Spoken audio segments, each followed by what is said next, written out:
I'll say Nintendo and you say alert. Oh, there we go. Okay, so Yeah. let's do that then. So on the count of three, on the count of one, when we count down from three. So three, two, one, Nintendo. alert.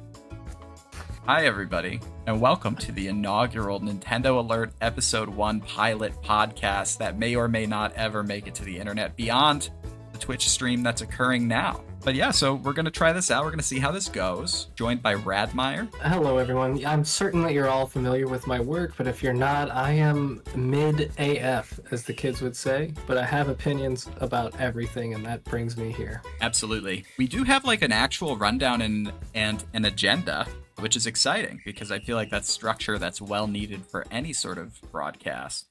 But so the question that I have here, and I think this is interesting and a good way to get to know people because, God willing, there will be at least one person watching this. But the question for them to get to know us a little better is, what was your first video game or earliest gaming memory? Radmeyer, do you want to kick us off? What was your first video game and earliest gaming memory? Okay, I'll go first. Yes, that's fine. And this is actually not bullshit. It's not for the podcast. It is just an exquisite coincidence. The first console I ever remember having and playing was the Nintendo Entertainment System when I was but a wee babe. I was probably 4, maybe, and it was way too difficult for me to be playing. I, I I played like the tiniest bit of Legend of Zelda. I played some game that had Mickey Mouse in it that was terribly difficult. I should have looked up the name of that game, but I think it's cuter, just not remembering. I played some racing game where there was oil slicks everywhere, and that was very difficult as well. That So Excite that, Bike? Are you talking about yeah, Excite it might Bike? have been Excite Bike. Yeah, it might have been Excite Bike. Um, Everything was far too difficult for me, and so I didn't really super duper enjoy it. I would play it occasionally for something to do, but mostly my dad and my mom were just like, "Oh yeah, he'll like this," or "The kids will like this," or whatever. And we ended up getting rid of it because we didn't. Me and my brother did not like it because it was difficult. It was really hard. So that was my first technically, but the one that I identify with most is the Sega Genesis. That was the first. I was. It was a couple years later. I was like 6. That was the one that I really liked. Those that had the games I got really good at, Sonic especially, and I know that I probably shouldn't say that on the Nintendo Alert podcast, but Sonic 1 and Sonic 2, I played the ever loving poop out of. They're both very good and definitely informed the games I would like as I got older. The kinds of games I gravitated towards for a long time were platformers, like in the vein of Sonic, Banjo Kazooie when things started going 3D, Donkey Kong 64, Mario 64. It led me back to Nintendo eventually, but the Sega Genesis was the one that I was like, oh yeah, I fuck with this. This is my hobby. There you go. Well, I mean, for sure, some pretty interesting stuff there. I would say the number one thing to point out is that we are friendly to Sega. We quashed the beef. Unlike Kendrick and Drake, we have moved on from that because I'm a huge Sonic fan. Frankly, I love Sonic. But back in the day, for sure. Actually, I would say back in the day, I would probably have identified as a child as a Sonic guy, and so that's a fun fact. But so Excitebike and NES and all that being too difficult, completely relatable. I think that, and I'll get into it in a second, but a lot of the games that I played on Super Nintendo, with Super Nintendo being my first console, were just simply too difficult.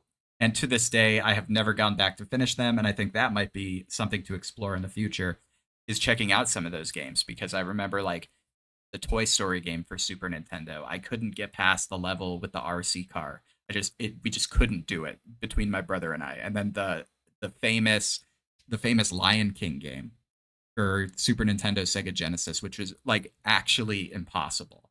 The level where the background music is the "Can't Wait to Be King," and you have to time your jumps perfectly, but then when you time them perfectly, it doesn't work. Like that was just an era of games not doing what they were supposed to and just being like hateful for the sake of being hateful. So my first console, my first game.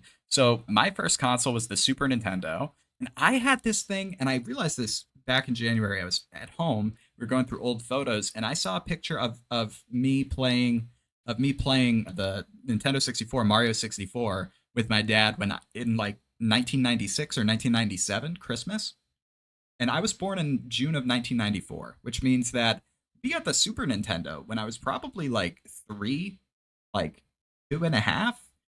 And so really early in my life, like had access to a Super Nintendo. My first game ever was Super Mario World, which is like the most OP way to be introduced to video games I think you could possibly imagine. What other ones did we have? We had Super Mario All Stars, which was really cool, like the original one that had like the beautiful sprite art and like the really cool music. We had that one. We had Aladdin, Lion King, Toy Story, and I think those were like the big ones that I played the most. Though I'm sure I'm forgetting one, but I will plus one your Super Nintendo story. Those games were ridiculous, and I saw chat talking about it, but I didn't want to cut you off. Those games were so hard. I was older than you when those games were hard. Those games are crazy. yeah, and it's shocking actually because I didn't play. I just recently purchased maybe 2 years ago. They had a Disney Classics collection come out for the Switch that was those games. It was Lion King, Aladdin, and then there was a third one. I think it was Jungle Book, which I had never played, but I replayed the Lion King game just to see. I was like, well, maybe it was just because I was a child and I still couldn't get past that level. And I'm like going on 30. I'll be 30 in like a month. And so it is. It's like these cruel, weaponized, gross games that just are impossible to beat. I'll say though the Aladdin game was actually doable. My brother and I we managed to beat that, and that game was beautiful. Like the Genesis one, graphically, I feel like was not as nice as the SNES one, and I know the Genesis one is more popular because he has the sword. But the SNES one, like visually, I feel like was so cool. I remember the level with the genie heads where you're kind of in the clouds, and then the final boss is Jafar as a snake. And the most visceral reaction I have to that game is I want to say it's the lava. Oh yeah, it is the lava level where you have to ride the magic carpet out of the. Yep. And oh my gosh, like I can hear that music because we would get that far and then you die, game over, and it's just like, well, fuck, you've got to start again, and it's just No research. yeah, it's incredible. And so many of those games were very good. The Lion King was not one of those games, but that's like I don't know, that's kind of the core of my gaming. Like my gaming ethos is just like those were like the core memories. And then we got the Nintendo 64 shortly thereafter, and I spent so much time on Mario 64. And then there's like, what were some other weird? I remember renting a lot for the N64. Oh, Nintendo 64 is definitely where most of us, I think, will come together as children of age, right? Like we were different ages, but we were all old enough to kind of experience it the same way. I think anything before that is hit and miss, depending on how far apart you are in age. But I think Nintendo 64 will be the great uniter between you and me and chat. Oh, for sure. And I will say my gaming hot take is we just need to make games shorter. Like I am all for a big expansive universe. I love it when you can tell the devs have put passion into it. But I just don't need another game that's going to take me 110 hours to beat. I don't. And I don't know if it's because I'm older and because my brain is so full of universes and worlds that I have collected through books and TV and other media, but I just don't need that. Like, as long as your game is fun and tight, I'm gonna enjoy it way more, even if it's only like 10 hours.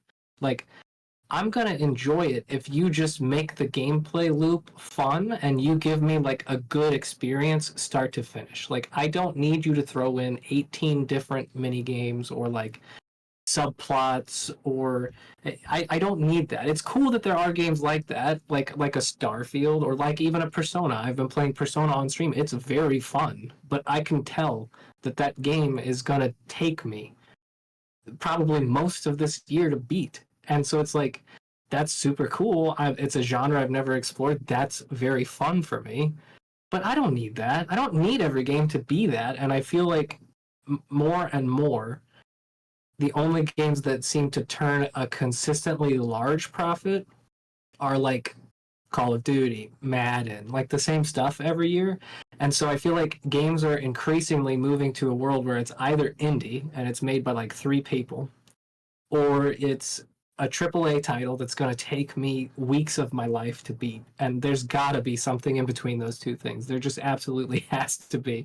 There's just room for so much more. I know there is. And like I remember a game like even Hi-Fi Rush, and I know everybody was just talking about Hi-Fi Rush, so I won't go off on it, but it was a reasonable sized game. It was very fun, and it was a new IP, and I think that we need more of that kind of stuff. Yeah, I am right there with you. I think there's just an age that you reach where, and I before I start kind of waving my old man hand at the clouds here, I'll say that I think that long games are a problem, but then also infinite games. Like I love infinite games like Rust, for example, that you can play forever and it's just open ended, but they consume me and I can't escape. And I need games that have a firm escape. And so I think the length of the games for sure. Like when you look at something like a Starfield, right, where it's like, oh well, you can do all of these things, and it's like cool, that's sick, but like can you give me like six things to do because I'm a grown ass man and at work I have a million and one things to do and I have inventory to manage and I have a life to live. I don't need this many logistics. And I think that's part of why I've been so drawn to Nintendo at this point in my life is that it's like I jump on the turtle and he dies. Like that's it. There's no like, oh my gosh, you're over encumbered and you need to go, deposit this back in and then you need to like go and do this and you need to manage how mad these people are at you. And it's like, trust me, my life is a series of managing hostility. And so if we could keep that shit off of the screen, that would be lovely. But speaking of games in 2024, Radmeyer, have you seen the Switch 2 news? Have you seen this? Have you heard about this? I have seen this and I have heard about this, but I would love to talk about it in more detail because I haven't really gotten to. Okay. So I talked about this on stream the other day, and so if you watch that, you probably are going to find a lot of this to be repetitive, but for the sake of the pod, we'll go over it again. And so Nintendo obviously has had the Nintendo Switch out since 2017, I think. And so it's been about a billion years since the last mainline release. And so the other day, May 6th, we got a tweet from Nintendo from their investor relations account. And the tweet started with, "This is Furukawa, president of Nintendo," which folks will remember anytime Nintendo has a tweet that says "this is" and then a person from Nintendo, where they introduce themselves like that, they're announcing some cool shit typically. And so we've seen that before with like, "This is Miyamoto, we're making a Legend of Zelda TV show," right? Or like, "This is Miyamoto, we're doing the Mario movie," right? And that's kind of the format they use, which is funny. It's just a funny way to tweet. But Furukawa said that they said, quote, "We will make an announcement about the successor to the Nintendo Switch within this fiscal year. It will have been over 9 years since we announced the existence of the Nintendo Switch back in March 2015. We will be holding a Nintendo Direct this June regarding the Nintendo Switch software lineup for the latter half of 2024. Please be aware there will be no mention of the Nintendo Switch successor during that presentation." And so the theory that I've come to, Radmeyer, is that this is not some sort of, hype announcement, but this is a warning to shareholders that's like, hey, don't freak out when you don't hear anything in June, right? And here's why I think that is because this announcement came on the heels of their most recent earnings call. And if you look at the numbers, if you go on, it's nintendo.co.jp/ a whole bunch of stuff, but it's their dedicated video game sales units report. And you can basically see that from 2020 to 2021, sales shot up because of COVID. But then since then, it's just been a straight shot down for hardware. And so we're talking about, it says the chart is measured in 10,000 units. And so there are 2,400 times 10,000. What is that number? That's like 2.4 million. 2,400 times 10,000? Yeah. That should be 2,400 with that same number of zeros behind it. So it should be like 24 million, I think. Yeah, something like that. So let's say it's 24 million. There are 24 million Switch units sold in 2021. It's now down below 16 million. And so is that new units sold? Like they're still selling more units every year, right? It's not like they're no longer selling right. Nintendo Switches. Yeah, and so every year they're selling additional units, but the quantity of sales is starting to drop pretty precipitously, right? And so Yeah. the problem you run into is investors are going to start to get restless because they're like, well, we haven't heard anything about the new Nintendo Switch system. Everybody sort of knows that it's coming, but we haven't heard anything. And now there's a June Nintendo Direct and still nothing. And so what tends to happen is investors are going to freak out. They're going to panic sell, whatever. And I think that what Nintendo might be doing here is sort of just like giving a heads up, like, hey, don't freak out. We have news. It's just not coming in June. And then also, like, they understand that fans and casual people read this as well. And so they're saying something very similar, right? They're saying, hey, just a heads up, it's coming. Leave us alone. It's just not in June, right? And so basically what that means is that between now and March of 2025, because their fiscal year is March, we'll have information. Not necessarily, we won't have the console, but we'll have information about the console. And so that could mean that they announce it, in July and then it's out by Christmas, right? I don't think that's likely, but that could, as they've described it, be a possibility. Or it could just be that they announce it and then it comes out later in 2025, right? Like, everything's up in the air, but it's very interesting stuff. And so, yeah, that's kind of I mean, the timing portion of the equation here. and it feels weird to be talking about like Nintendo needing to release the Switch because I think the Switch 2, I mean, because like by all accounts, and I don't really think it's a debate, but I'll be willing to enter into a debate if we want to. Nintendo absolutely crushed that last console cycle, even though the Switch was less powerful than the other two. I think as of last September, so I don't even have the most current numbers, they had sold 132 million 132.5 million Switch units or something like that, right? And the Xbox One had only sold like 57 million units. I'm sure the PlayStation 5 sold less than that. So it's like Nintendo might have sold more units of the Switch than Xbox One and PlayStation 5 put together, right? And when you compare that to the Wii U, which I think only sold like, I don't even know if they got to 100 million units, right? Like they crushed the last cycle. So there's a lot of anticipation for the Switch 2, but also it's like they're already winning. They're already winning, so Right. it feels weird for people to have heartburn about it. Well, absolutely. And I think it's just like it's an impatience thing, right? Because I think the frustration comes from a good place, right? And that, as a company, I think you want people to be frustrated that they haven't gotten another of the thing that you sell that they really love, right? Like, that's the best way to be frustrating your customers, I think, up until a specific point, right? But to your point about the sales, yeah, I mean, I googled it while you were saying it, but so it looks like PS4 sales was over 106 million units, and then what did you say the Xbox One was? 57. The Xbox One was 57 million units, right? And Yeah. so then you're looking at about 160 million.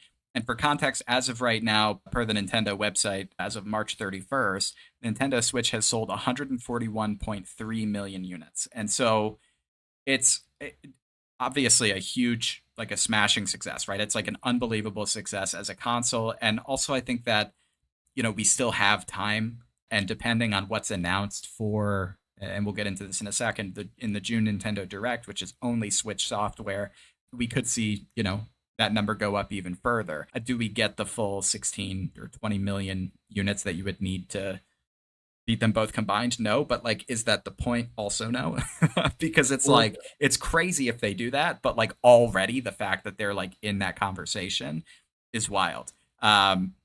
what does the release lineup look like? Do you bother releasing any really big games for a console that everyone that's an open secret is on its way out the door? Yeah, so let's definitely get into that. I think we have that coming up here, but before we do, I just want to touch on one other thing that came up about the Nintendo Switch, was a little bit about the specs.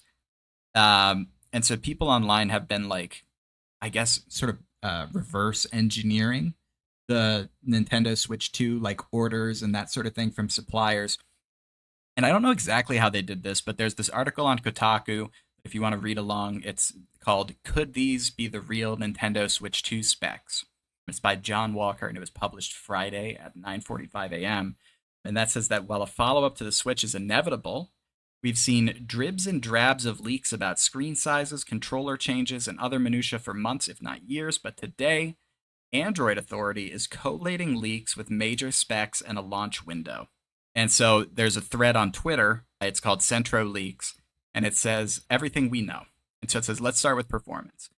The reality is that Switch 2 will be a very powerful handheld device, much more than you might expect. The PS5 and Xbox Series X will be 4 years old when the Switch 2 releases, and the Switch 2 hardware will be much more modern, especially thanks to DLSS. So while raw power won't match current gen consoles, image quality won't be far behind, which is a crazy statement for two reasons. Number one, the idea that the Nintendo Switch 2 could potentially be visually similar to the PS5 and Xbox Series X is wild, right? But number two, and how does this make you feel, Radmire, that the Xbox Series X and PS5 are now 4 years old or will be 4 years old? Like, I feel ancient because that Uh, was yesterday. I don't feel ancient. It feels weird because especially for the PlayStation, they were so scarce for such a large amount of that time period. It never really felt like a realistic option for me. And by the time they started showing up on shelves, my interest had kind of waned.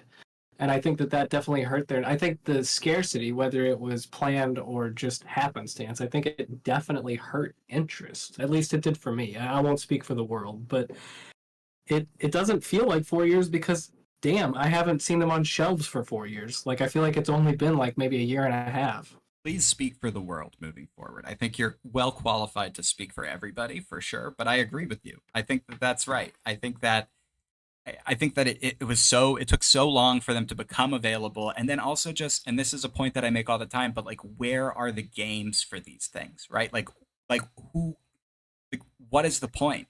Like, we had Halo Infinite, right? And Halo Infinite came out, and that was a thing for a minute, and that was cool.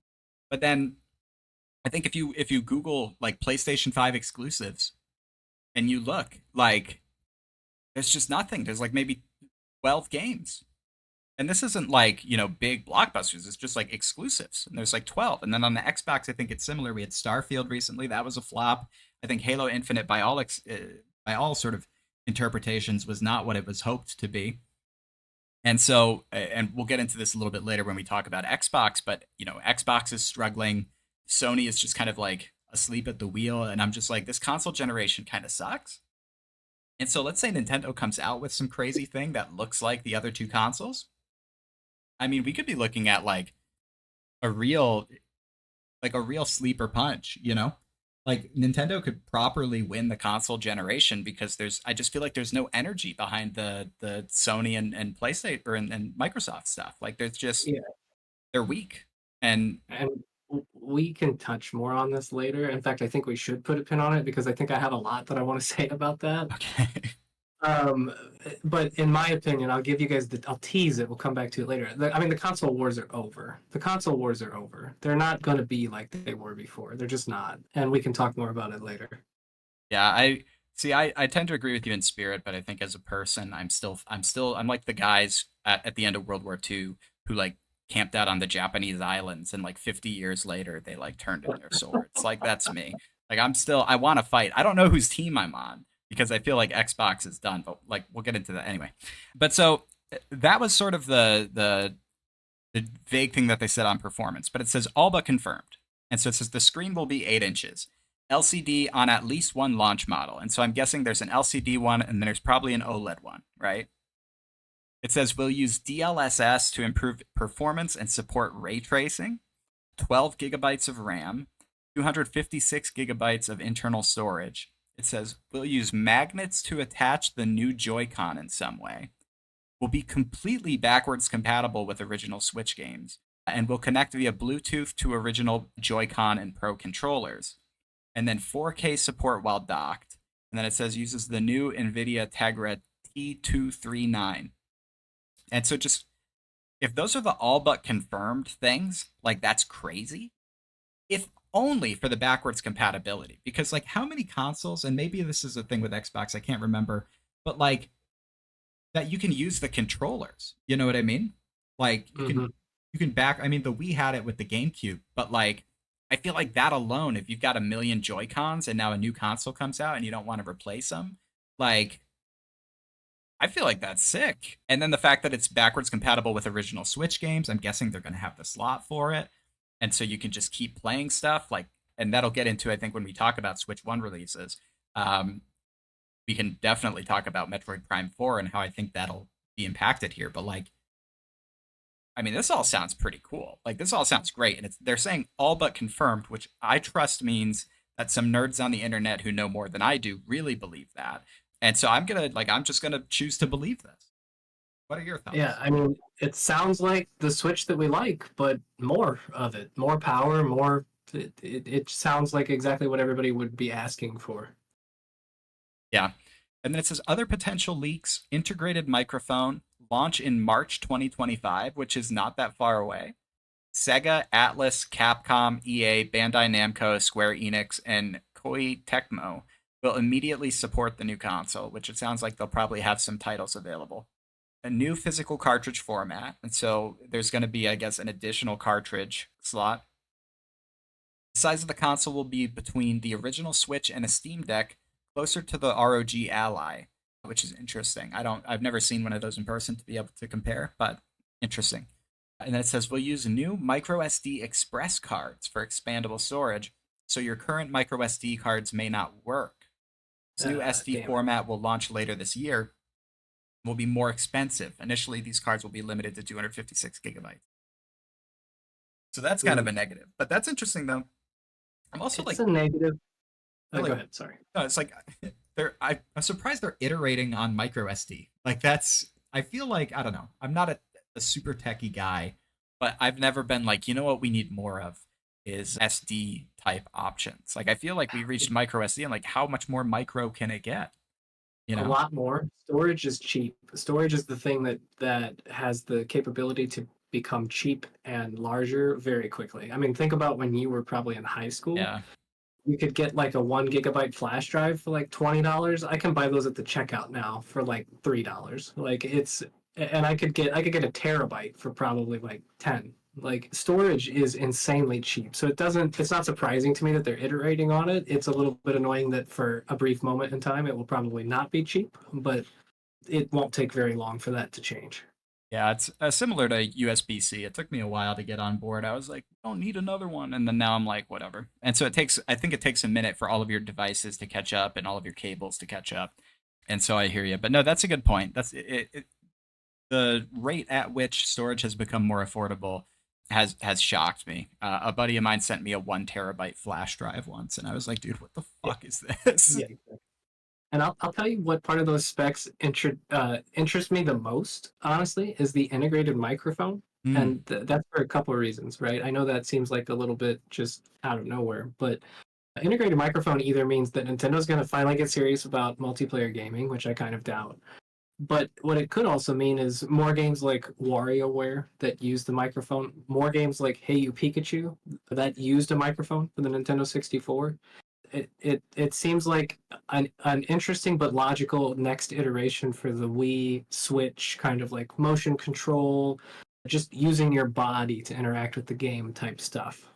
yeah, good old Nintendo gimmick. And I think that's another sort of wild card that we don't necessarily know is that Nintendo has always had kind of like a weird little gimmick. Like they just do weird shit.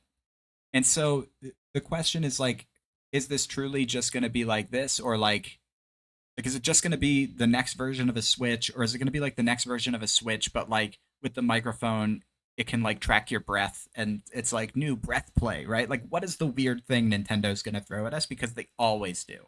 Not literal about the breath play. I'm being silly to be clear, but I just feel like there's always something with them, and I'm curious to see exactly what that looks like. Okay, cool. And so while we're talking about the Switch launch, I think this is a good time to do our Switch 2 launch year lineup tier chart here. And so for the people watching on Twitch, I'm going to add the image in. And then if you're watching after the fact, I'll add the image in as well. But it is from the Kit and Krista podcast. And so if you've ever watched them, whoa, that image came in big.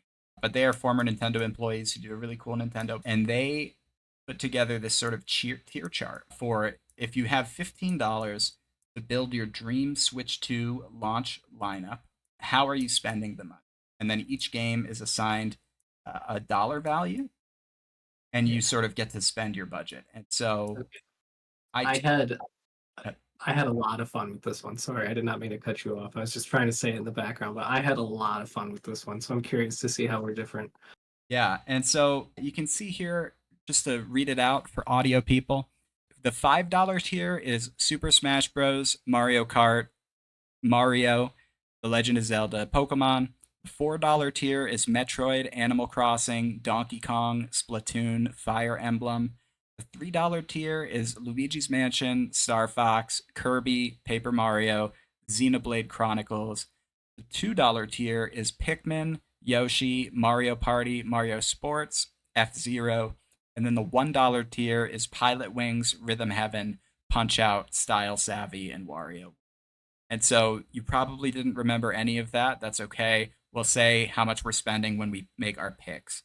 And so, Radmar, do you want to lead us off with what your first purchase would be? Yeah, I will lead us off. And there are games in the $5 tier that I want to talk about, but I think the most obvious one and a slam dunk of a game to kind of do on the next gen is not in the $5 tier at all. I don't think it's in the $5 tier. Interesting. I think that the most obvious one that they should go with is Metroid, right? And I don't know when Metroid Prime 4 is coming out. I don't know what is next for that franchise. I will tell you, I'm not even a huge Metroid person, but right? Metroid has sold 17.4 million copies across all of the Metroid games. So it doesn't do numbers like a Donkey Kong does, or certainly not like a Mario does, but that's a pretty consistent seller for Nintendo.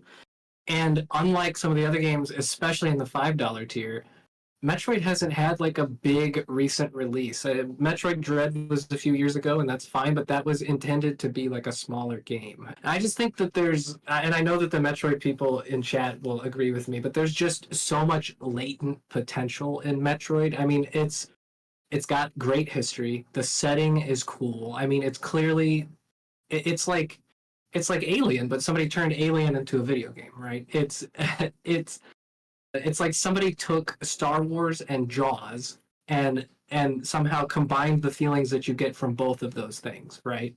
And it's just got a vibe that other games don't have. It's got one of the first playable female characters ever in video games, period, and Nintendo should lean way heavier on that than they do.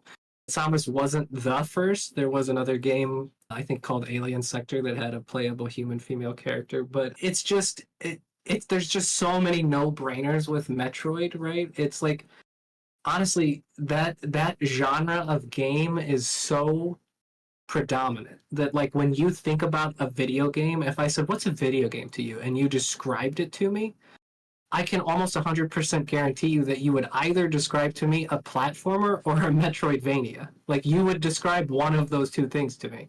And it's like Metroidvania is what people think of when they think of video games, right? It is so ingrained in how we play. I know that the creator of Metroid has retired, but the character designer Yoshio Sakamoto still works at Nintendo. It This could be gangbusters for Nintendo, specifically because it sells better in the United States than Japan. I think you really focus hard on Samus and you do like some kind of story driven thing with like a really strong voice actress specifically. And I know Nintendo doesn't usually go that route, but I think they could fucking crush if they leaned hard on Metroid. I don't disagree with you. I think that that's a great take on Metroid generally. I don't have Metroid in my picks because I don't love Metroid games. I think I was very much so in Adam Sessler's camp when he did his review of Metroid Dread, where he's like what are we doing here? Why is this so? Because I think what I found with Metroidvanias is that a lot of them are like needlessly complicated, or like sort of the puzzle that they present isn't really like a real puzzle. It's like, oh well, you unlock this and then you shoot at the floor and there's a hidden block that reveals a way to like, it's like Legends of the Hidden Temple, but none of the puzzles make sense. And just like at this point in my life, I lack the patience. It's gone away from me. It's evaporated from my soul.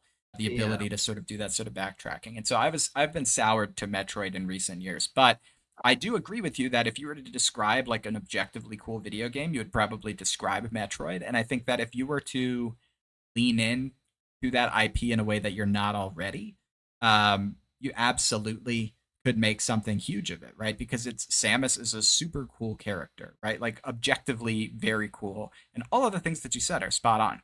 And so I don't fault you. I think that similar to, and I have it in the thing because I saw the Star Fox logo on this and I was like, oh my gosh, Star Fox. Like Star Fox, dude, like they got to do something.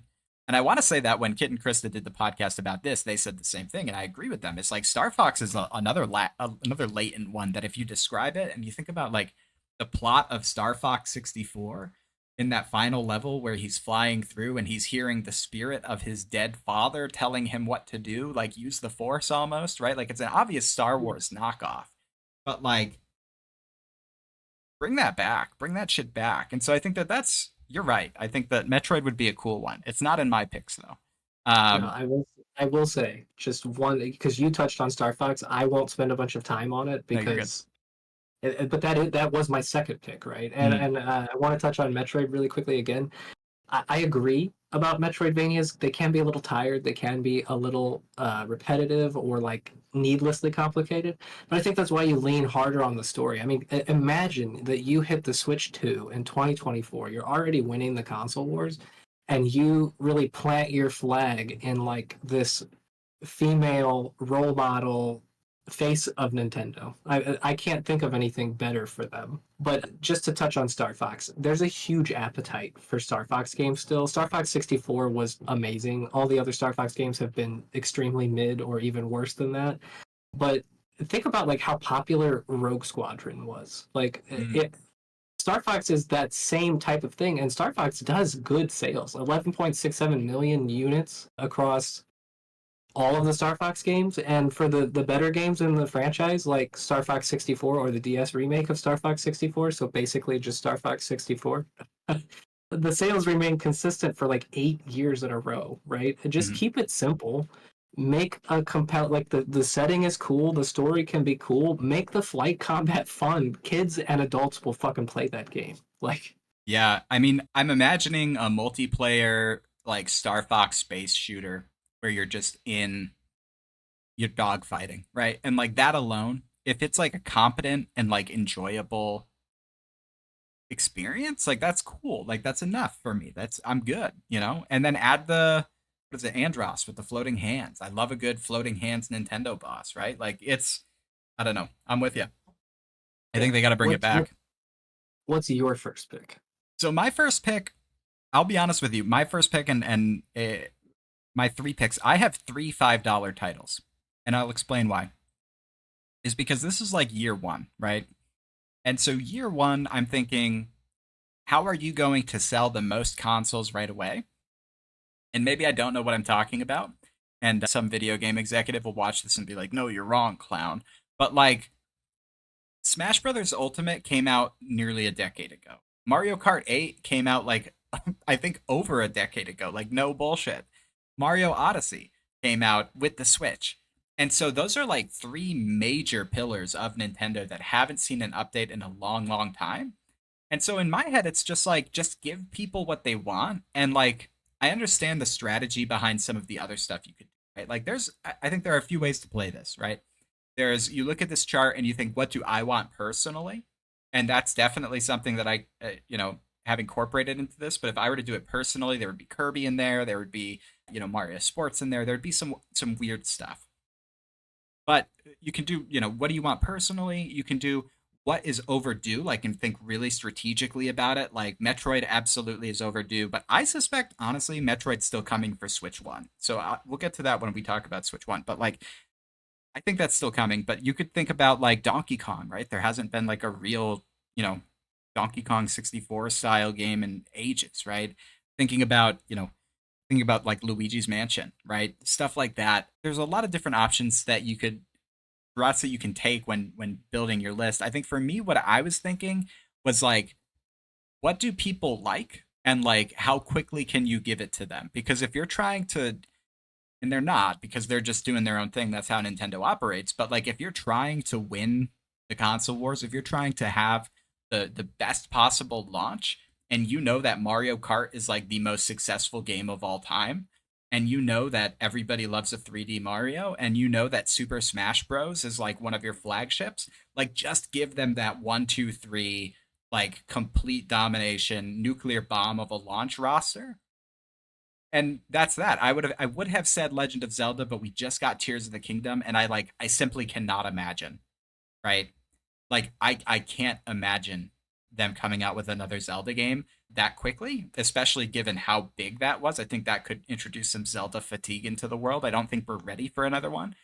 And then I just don't know enough about what's going on with Pokemon, but I feel like everything I've heard about the most recent ones has been shit. And so I would say that's probably not going to get you the hype you need. But I think if you were to do Mario Kart, Smash Bros, and then a new 3D Mario, all as like launchier titles, like that would go absolutely crazy. And I'm agnostic to the order, right? Like if Mario Kart comes out with the console, or Super Mario, or the normal Mario comes out with the console, and then you have like 6 months into the life cycle, the next title releases, and then one for the holidays. Like I think that that's smart, and it kind of eliminates it doesn't seem as Mario heavy when you do it that way. Um, but that was my thought process, is like give them everything they want because they've waited so long for this console. And also I feel like that's the way that you're going to start selling the units, and you're going to kind of show them how it's done, right? Because you're No, going I to mean, come out with all of your exclusives, bam, right? yeah, no, that's super solid. I mean, I can't even really disagree with that logic. I will say you were touching on, fatigue for Zelda. That's why I stayed away from Zelda. Not because I don't want more Zelda. Zelda's one of my favorite franchises of all time. But we did just get Tears of the Kingdom 2, right? And that's a huge game. We were talking about small games earlier. That's a huge game. People are not going to be ready for another Zelda. I mean, Odyssey came out a long time ago, but we did just get Super Mario Wonder. I know it's like 2D and not 3D, but Mario games are kind of evergreen in a way that I don't. Is a new Mario game so close after Wonder gonna move units of a new console? Like, not that people wouldn't buy Mm. Mario, but are they gonna buy a new console for a new Mario game when one just came out? And honestly, the problem I'm running into with Smash Brothers and Mario Kart, I think Mario Kart is the ripest for a new version on the new console, but it needs some kind of twist because Super Smash Brothers Ultimate and Mario Kart 8 Deluxe, like they kind of feel like the definitive versions of both of those games. And that's both a good and bad place for Nintendo to be in because, it's like they have given us like conceivably everything that we could want.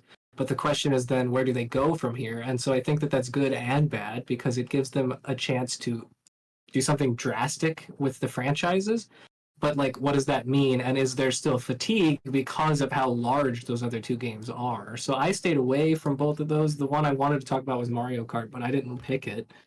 I just like it's just hard, not that Nintendo can't do it, I trust them, but it's hard for me to like they need to do something new with those franchises specifically. It's funny because as you were saying that, I sort of got exhausted.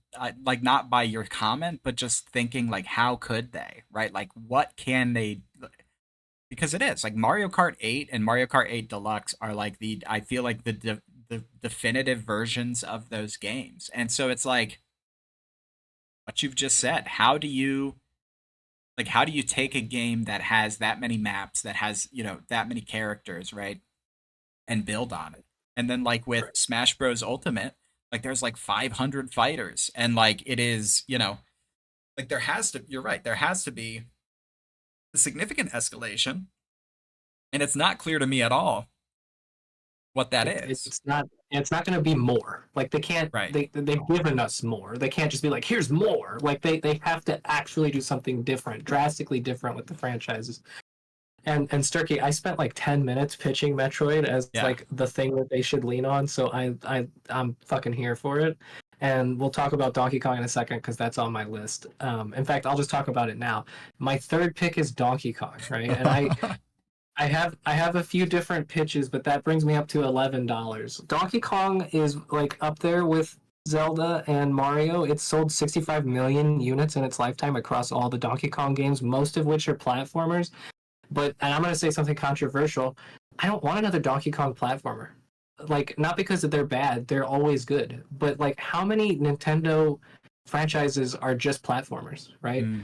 Like, they could do so much more with some of the, like, Kirby is ultimately a platformer, Mario's a platformer, Donkey Kong's a platformer, the Yoshi games are usually platformers. like most of them, a lot of the big ones are just platformers, and Donkey Kong could do more, right? And so I would like, if they're not going to do Mario Kart, I would like to see either like a rhythm game like Jungle Beat, although I don't think they do that, or perhaps like a new genre entirely. Put Donkey Kong in a new genre. Do like a Donkey Kong beat 'em up or something. Just throw a ton of fucking lizards at me and let me play as Diddy and Donkey Kong and just fucking beat the shit out of a ton of lizards. Like just fill my screen with lizards. Do it like Turtles in Time. Let me walk around and just beat them up, right? Or like, or if they want to revisit Diddy Kong Racing in lieu of doing a Mario Kart, I think that could be a fun twist because that game was more story driven. I know that sounds weird for a racing game, but there was a shitty story in there, and the conceit was fun in a way that I think Mario Kart could borrow if they wanted to go that direction. But if they wanted Donkey Kong to return proper, they could do it that way too. And I just think Donkey Kong is a really good character. He got screen time in the movie, and they could do more with Donkey Kong as well. And it's a character that kids will know and flock to.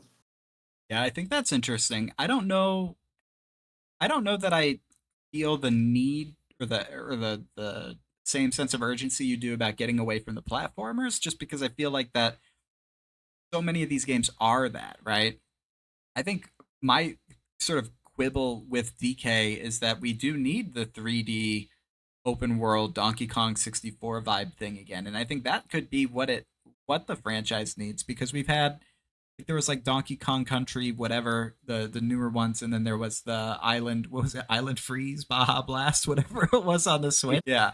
And so like there's a lot of side scrolling stuff, but I think just give him that third dimension and like, that could evolve into something meaningful in 2024, because there are different things that you can do now that you couldn't do during Nintendo 64 era. And so I'd be curious to see how that pans out. I also think that I'm seeing the investment from Nintendo in Donkey Kong, right? Because he played such a big role in the movie. They have the Donkey Kong rides opening at the theme parks in Tokyo and Orlando.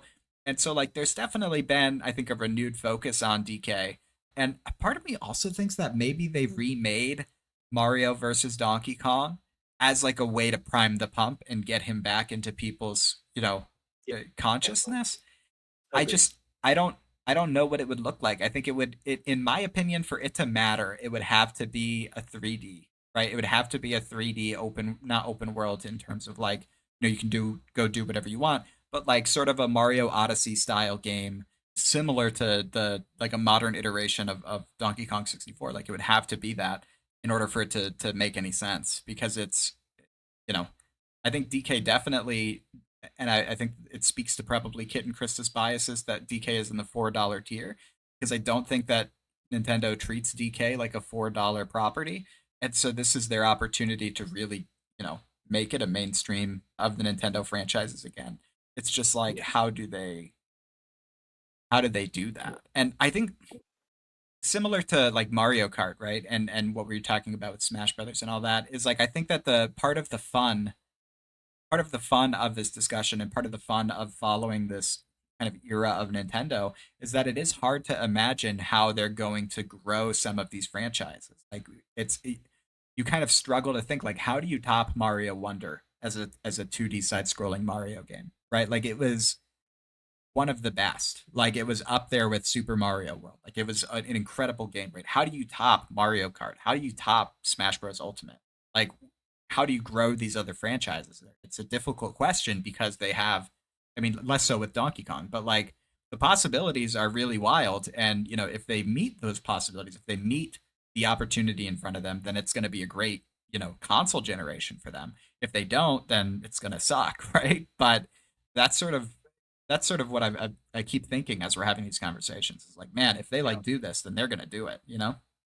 And your call for a 3D, kind of platformer, I want to see that, but I don't want to see that from Donkey Kong, right? That my last pick was actually Yoshi, right? They do so Hmm. many cool, cute, cuddly Yoshi games, right? But that again occupies kind of the same niche as Kirby, and I just want to see like a proper Yoshi like platformer, like Yoshi's Island is already established in like the Mario lore. You've already kind of like there is a playground there for you to do a 3D platformer in. You could make it, like Banjo Kazooie esque, or Donkey Kong 64 esque or whatever. Obviously not with like that same sense of humor because it's Yoshi, and so it would probably be targeted towards children. But you could do a lot mechanically. I think that there's some real fun to be had there. And I think Yoshi's kind of one of those evergreen characters as well that kids are going to like. And they're setting up Yoshi for the second Mario movie already, right? So Mm. it could be kind of nice to keep Yoshi top of everybody's mind. And I just think everybody loves Yoshi, right? No, nobody hates Yoshi, but the Yoshi games themselves are kind of like mid. They're fine. They're not great. They're not bad. And there's two other games that I didn't pick, but I do want to talk about like for 1 second. Pokemon, right? I don't. Pokemon's probably the most likely thing from this list to get picked as like one of the launch titles. But Pokemon fatigue is real, and at this point, like for me, more Pokemon no longer equals more fun. Like they have that. I just need like a tight experience, right? I Yeah. don't want to not focus on the catching because that is fun, but like we need less Pokemon. The catching experience needs to be really tight, and they either need to level up the story or like focus harder on some of the other elements of the games, like the battling or the Poke shows or whatever. And I kind of like the direction they're doing with like setting things in different points in the timeline because it lets you do weird things with the Pokemon without breaking the canon. I'm just curious to see what direction they go in. I didn't want to pick it because I don't know what that direction is going to be, but like Pokemon is such a good game, such a good universe, such a cool JRPG that I would hate to just see it kind of squander until it's no longer popular. But they really haven't capitalized on it, and I'm just like I love Pokemon, and I'm kind of tired of it.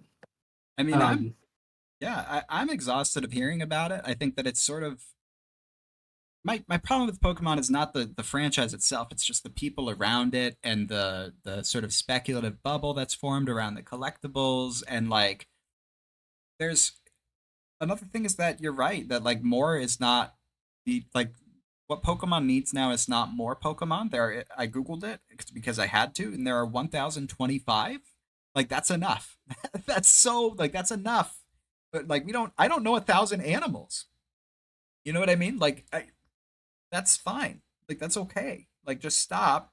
And now, like you said, sort of lean into what we have, right? And focus on refining the mechanics of the games themselves, or sort of building out the universe a little bit. I think for me personally, like if you wanted to get me back in Pokemon, you put together the best sort of like takes notes from Pal World, right? Like the market loved Pal World. Like it blew up about that game. You obviously aren't going to put in the AK-47 into the Pokemon game, right? But like thinking about like, well, what was it that made that game successful? What is it that the market's trying to tell us about, you know, existing Pokemon games, and like how can we implement those things where appropriate and also innovate in ways? Because it's like if they just gave me a game that was the first 151 Pokemon and then said, but like we've updated the mechanics to do XYZ thing, I think that would be a better sell for me than like, oh, we have a new generation and like, we've got 15 new different kind of Pokeballs. Like I've sort of lost the plot on the franchise. And so, you know, they're printing money, right? To be clear, like Nintendo, Game Freak, all of the sort of invested properties or people in the Pokemon property are printing money, and they always will because they can print the cards. And there's some contingent of people who think that that's a viable retirement strategy, and so that alone will propel them into infinite wealth. But I think on the game front, like they've got to figure their shit out because it's you saying that like this seems like the most likely thing. I was like, oh no, I hope not. Like I hope that that's not the big one, right? Like I hope that they're not Switch 2 is here, and here's all the things that it does, and also the launch title is Pokemon fucking. I don't even know what color they're like. It would have to be turquoise and maroon or something, right? Like they're running out because there's so much of this shit. Um. Anyway, that's my rant on Pokemon. I'm so burnt out, Radmire. No, Done. I trust me, I agree. I plus one to all of that. The only other thing on this list I want to touch on, not because it's not all worth talking about, but I was trying to craft a list and I needed honorable mentions and I needed my choices. I made all my choices. My last honorable mention is Paper Mario, right? It Mm, is a franchise that is like so near and dear to my heart. Origami King was super cute, but the way they implemented combat was just not fun. yeah. And that was only 4 years ago, so I don't think we're getting a new one.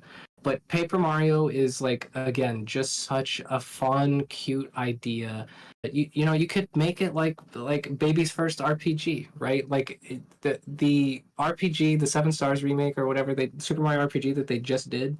That was fun, right? But they could just do a simplified version of that. It'll be cutesy. It'll be for the kids. It'll be fun and simple in a way that I have been asking for games to be for the entirety of this podcast so far. And I think if they just make a cute story and make it an like a simple JRPG, that's just a smash, right? Like it may not be a $5 title, but I don't think it has to be. I think it'll make money, and I think it's Mario, right? People love Mario. Yeah, I also think the Paper Mario games are just incredibly charming, and they always have been, and they're very funny.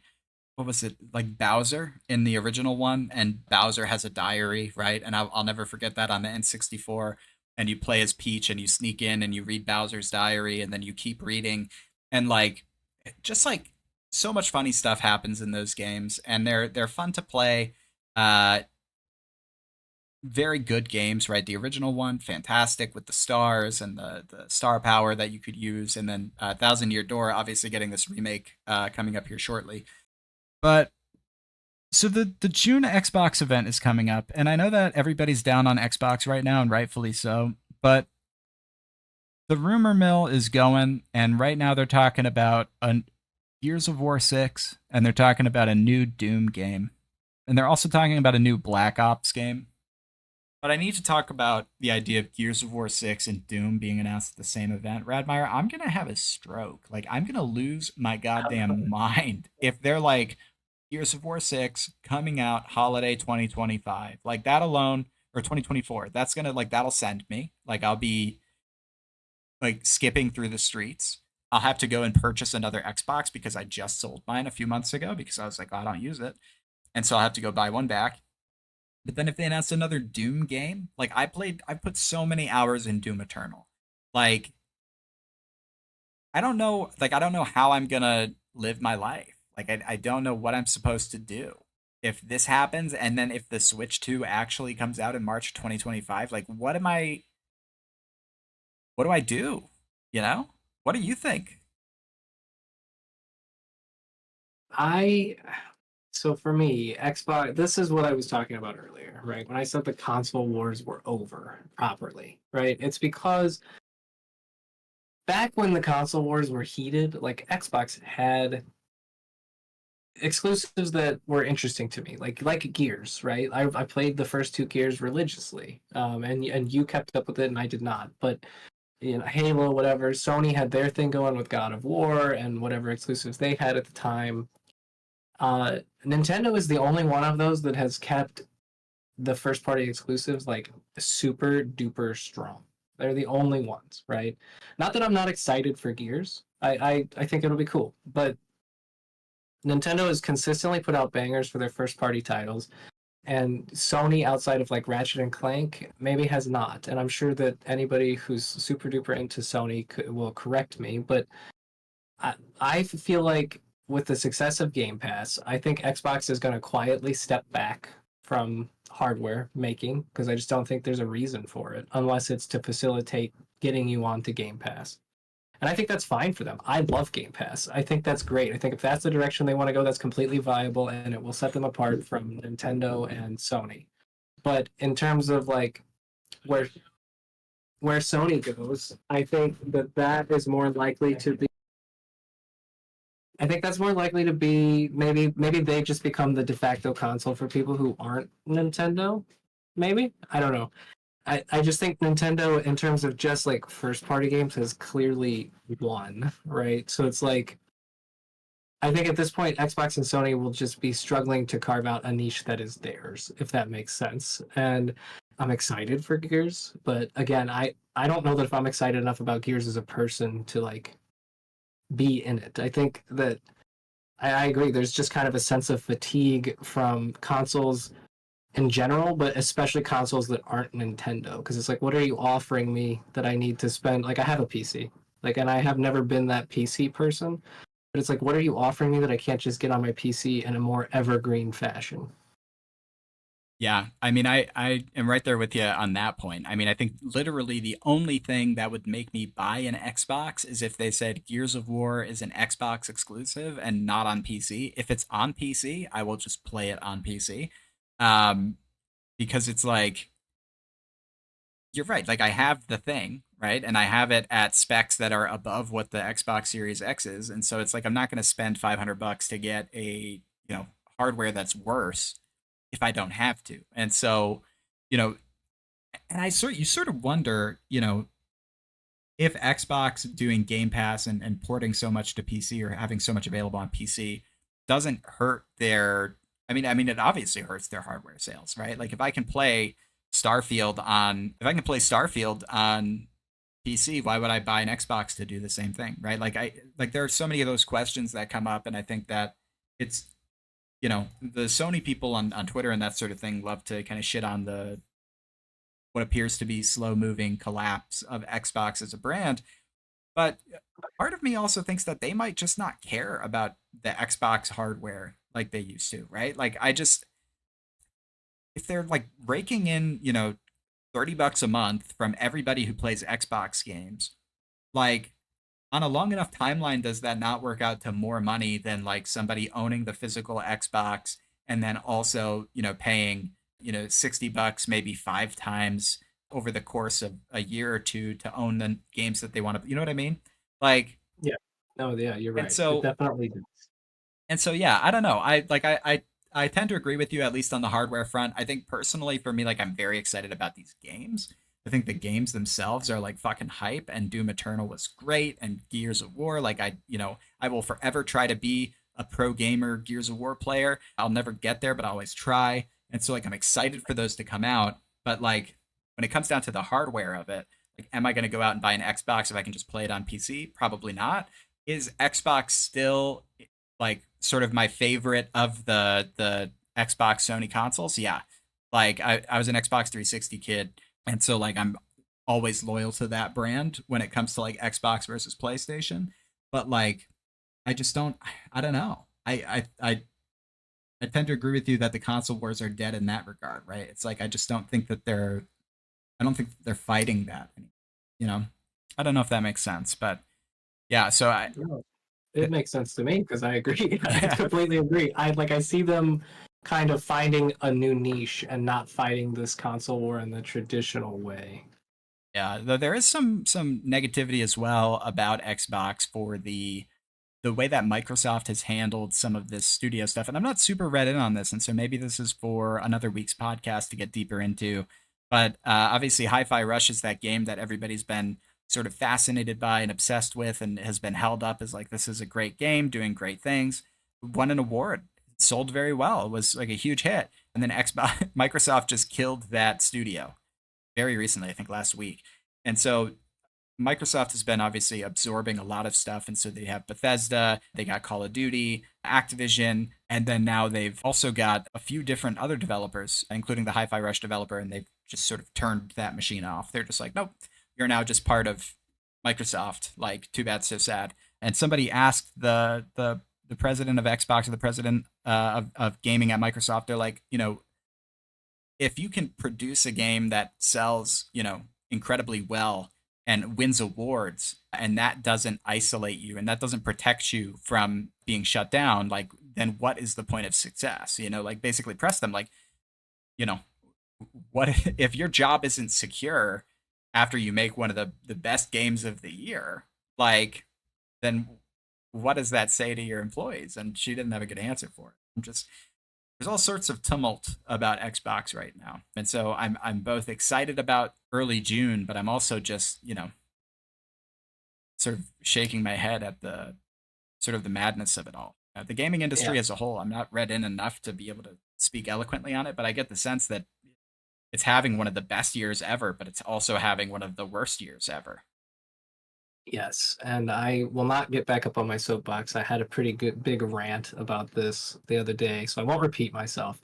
in its entirety, but I will briefly summarize my thoughts, right? I think that it just speaks to Xbox's larger strategy moving forward, which is to shove people into Game Pass, which is fine. Game Pass is great. I love it.